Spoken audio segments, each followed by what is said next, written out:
निरंजन अलख निरंजन हो अलख निरंजन। चरपटी, ही झोळी भिक्षांना घेण्यासाठी नाही तर देण्यासाठी आहे। ज्यांच्या गाठीशी संचित आहे अशाच मनुष्यांकडून भिक्षा घेतली दिली जाते। ज्या अर्थी तो आपल्याला भिक्षा देतो त्या अर्थी त्याचं पुण्यकर्म वाढवणं हे आपलं कर्तव्य आहे।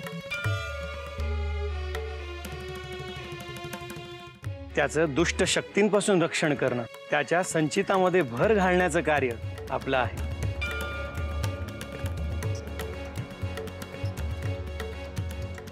मी याच भावनेने भिक्षेचा स्वीकार करेन गुरुदेव। चरपटी, तुझा आता औपचारिकरित्या नाथपंथामध्ये प्रवेश झाला आहे।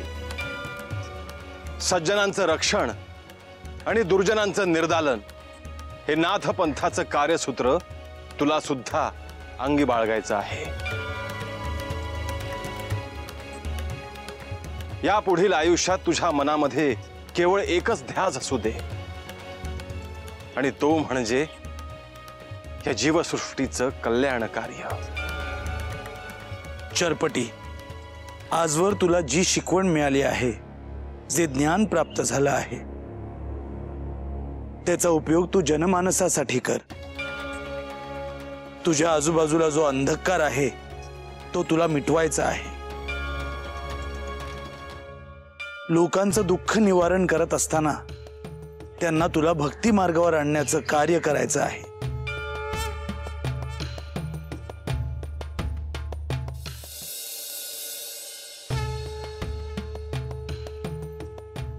श्रीपाद,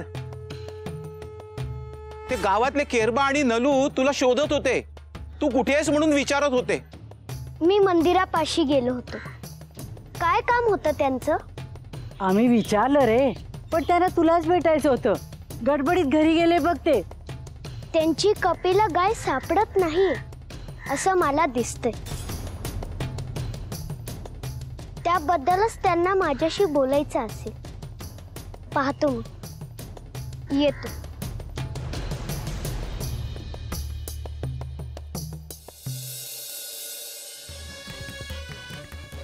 श्रीपाद, या केरबाची मला ठाऊक आहे पिताश्री, यांची कपिला गाय हरवली आहे।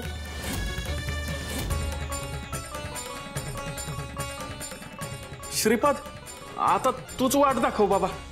कुठे गेली असं ना आमची कपिला? आज सूर्यास्त व्हायच्या आधी तुमची गाय पुन्हा घरी येईल।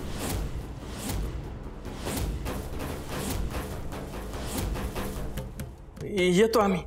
हो, आणि तुमची गाय माघारी आल्यावर मला सांगायला या। बरं, येतो आम्ही।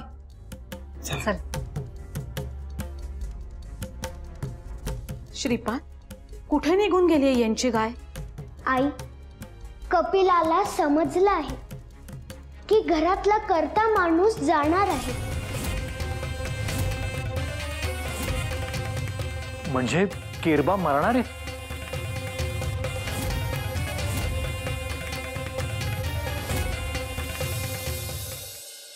चरपटी, तू चरपटीचा आता चरपटी नाथ झाला आहेस। आता मोठ्याने नाथपंथाचा जयघोष कर। आदेश, अलख निरंजन।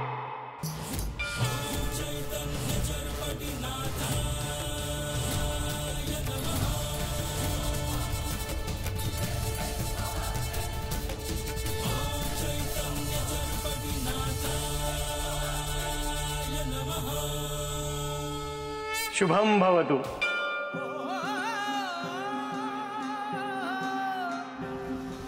भस्मांकित शिव स्वरूप ललाटी शोभते त्रिपुंड सिद्ध योगी वितरागी धग धगते तेज कुंड। शुभम भवतु। सज्जनासी संजीवन दुरितांचे निर्दालन जगदोद्धारास्तव जणू शुभम भवतु।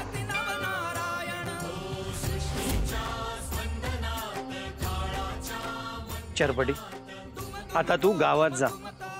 ज्यांनी तुझं पालक म्हणून संगोपन केलं आहे त्यांचे ऋण आहे तुझ्यावर। तू त्यांना भेटून ये. जशी आज्ञा गुरुदेव.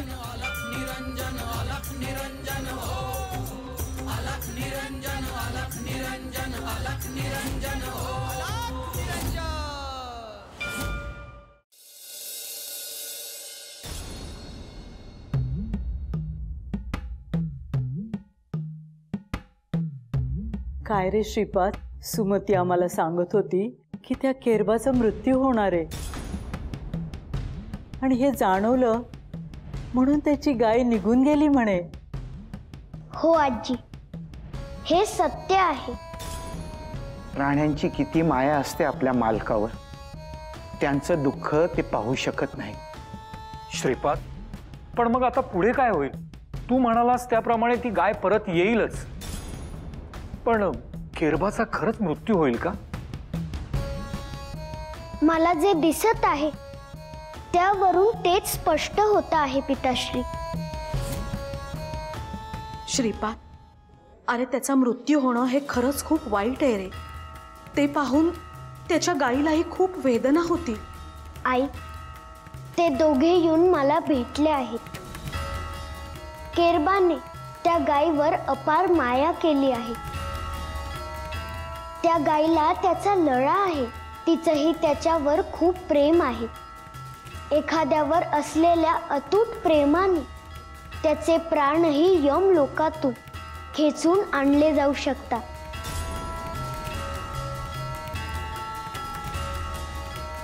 हो ना, म्हणजे श्रीपाद, तू त्याचे प्राण जाऊ देणार नाहीस ना?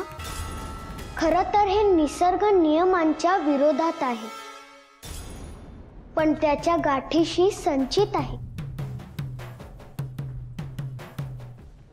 पाहूया, त्याला मृत्यूचे संकेत मिळाले की मगच काय ते घडेल.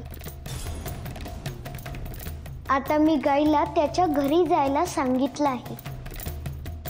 श्रीपाद, तू केरबाचा मृत्यू होण्यापासून वाचवतोय ही चांगलीच गोष्ट आहे, पण अशाने कित्येक लोक तुझ्याकडे अशाच कामना ठेवून येतील रे. असं होणार नाही. प्रत्येकाच्या बाबतीत ते घडू शकत नाही.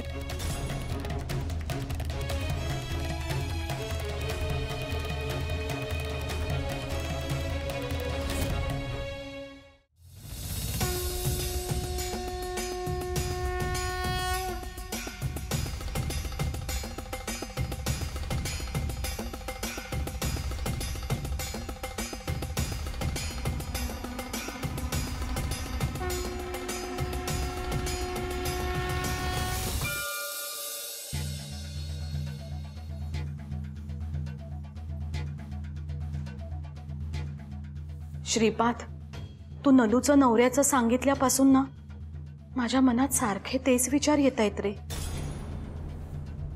हो ना, रात्र उलटून गेली. तिकडं काय झालं असेल कोणास ठाऊक. त्यांची गाय घरी गेली असेल का? ते आहेच हो, पण त्या गाईला केरबाच्या मृत्यूबद्दल समजलं होतं. तसं काही घडायला नको बाबा. आई, जे काही घडेल ते स्वतःहून सांगायला येतील. श्रीपाद, पण तू म्हटला होतास की तू केरबाचा मृत्यू होऊ देणार नाही, पण हे माझ्या ध्यानातच येत नाहीये. रात्री यमदेवता केरबाचे प्राण घेऊन जाण्यासाठी आले होते,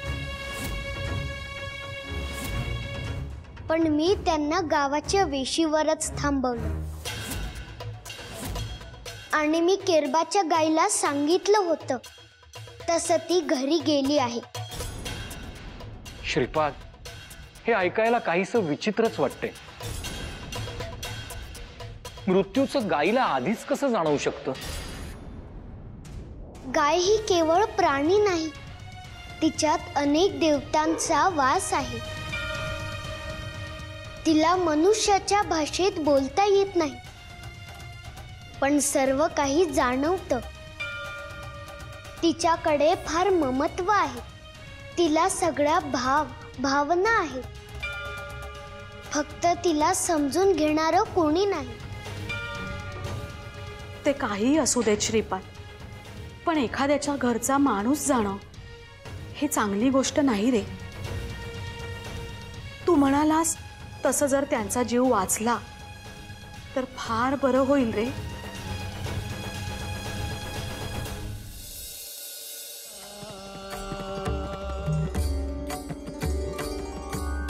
भक्तवत्सला भक्ताधीना भक्तिप्रिय अवधूता.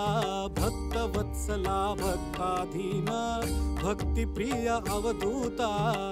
भक्तरक्षका वहसी भक्त योगक्षेम चिंता. भक्तरक्षका वहसी भक्त योगक्षेम चिंता.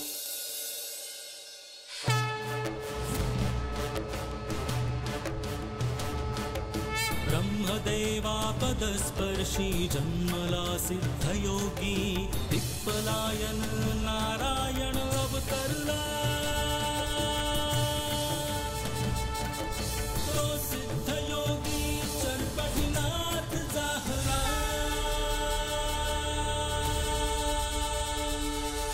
ओम चैतन्य चरपटीनाथाय नमः.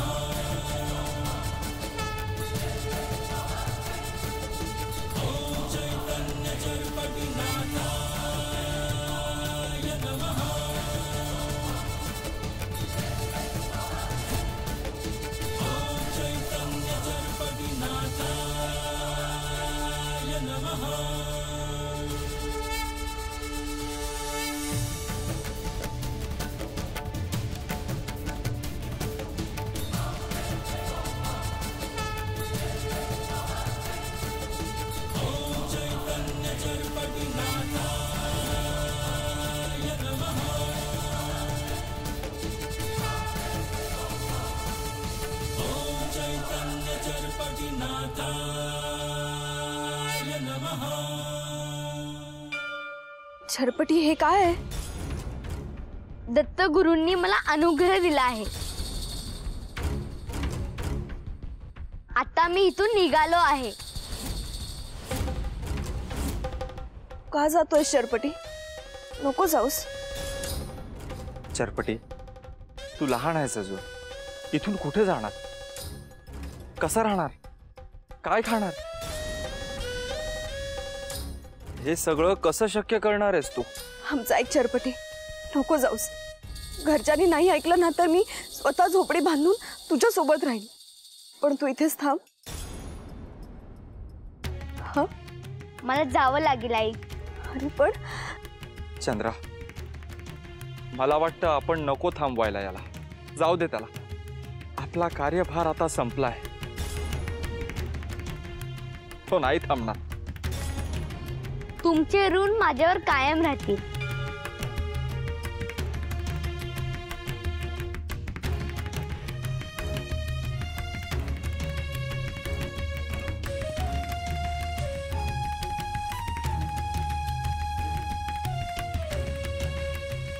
ऋण म्हणतात का रे बाळा? आई आहे ना मी तुझी. तू मला वचन दे की तू पुन्हा मला भेटायला येशील, तरच मी तुला जाऊ देईन. दे वचन. मी वचन देतो.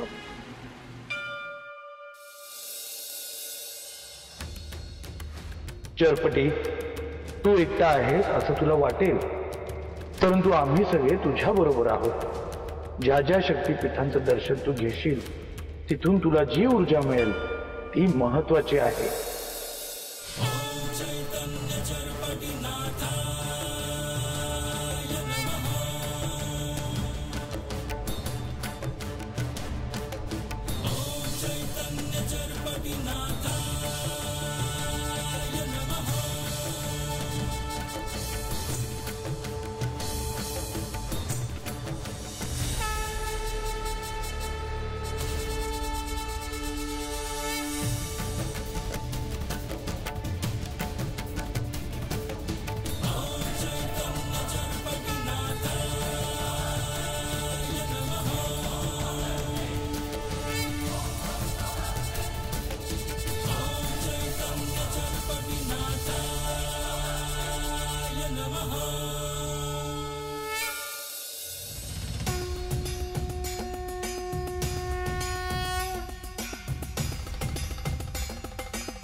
चरपटी तुझा हा जो प्रवास सुरू झाला आहे त्यात अशा अनेक घटना घडतील ज्या साधक म्हणून तुला वेगळी दृष्टी देतील.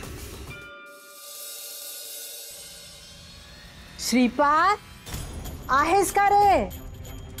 अरे नलू पण आली आहे आमच्या बरोबर. हो हो, या तुम्ही आत. आहे श्रीपाद घरी.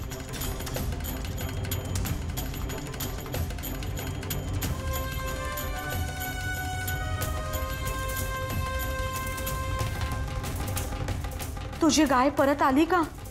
होय होय, आमची कपिला गाय परत आली. आम्हाला लय आनंद झाला. पण काय? अगं सांग, काय झालं नक्की?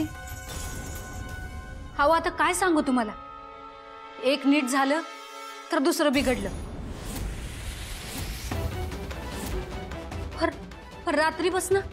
रात्रीपासून काय? गाय तर परत आली ना, मग आता कसली चिंता?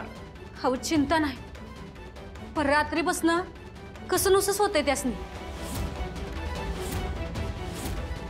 नेमकं काय झालं आहे ते सांगशील का? थंडी वाजते, मध्येच घाम येतो आणि काहीतरी बोलायला लागतात. कुठून बसायला येईना, खायला येईना. अगो बाई, हे सगळं अचानक कसं काय झालं? वैद्यबुवांना दाखवलं का? नाही दाखवलं वैद्यबुवांना. म्या म्हणलं गाय परत आली, मग हे गारानं बी त्याच्याच पायावर घालावं म्हणून आले.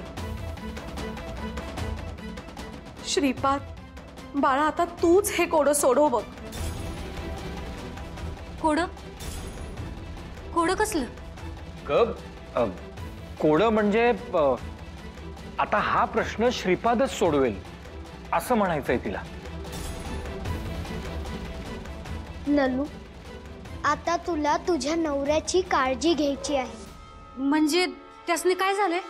काही झालेलं नाही, पण सध्याच्या परिस्थितीनुसार आपण केरबाची काळजी घेतलीच पाहिजे ना. वय वय, तो अचानक आजारी पडला आहे, त्याच्या मागे काहीतरी कारण असेल ना. आपण ते शोधू. पण मी आता सांगतोय ते कर. वय, माझ्या नवऱ्यासाठी तू सांगशील ते करेल ना. ऐक, श्रावण सुरू झाला आहे. भगवान शंकरांना प्रिय असणारा हा श्रावण मास आहे, जो अतिशय पवित्र मानला जातो. या श्रावण मासात भगवान शंकरांची आणि देवी पार्वतीची पूजा केली जाते. महादेवांना समर्पित असणारी विविध व्रत वैकल्य याच मासात केली जातात.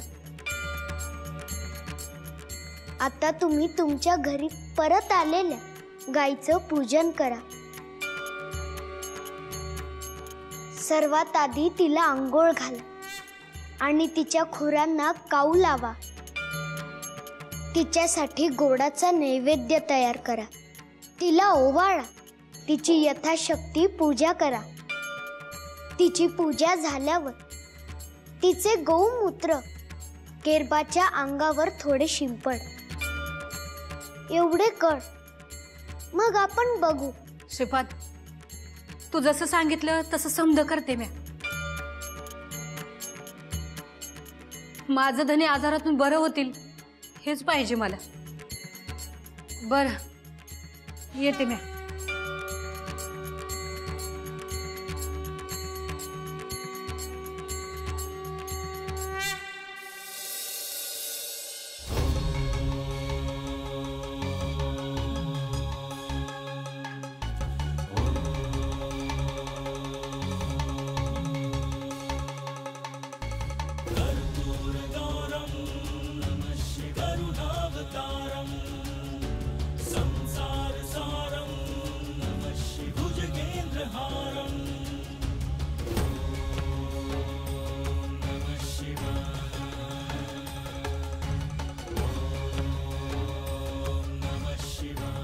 नाथपंथांचे आवर्तन पूर्ण होते आहे.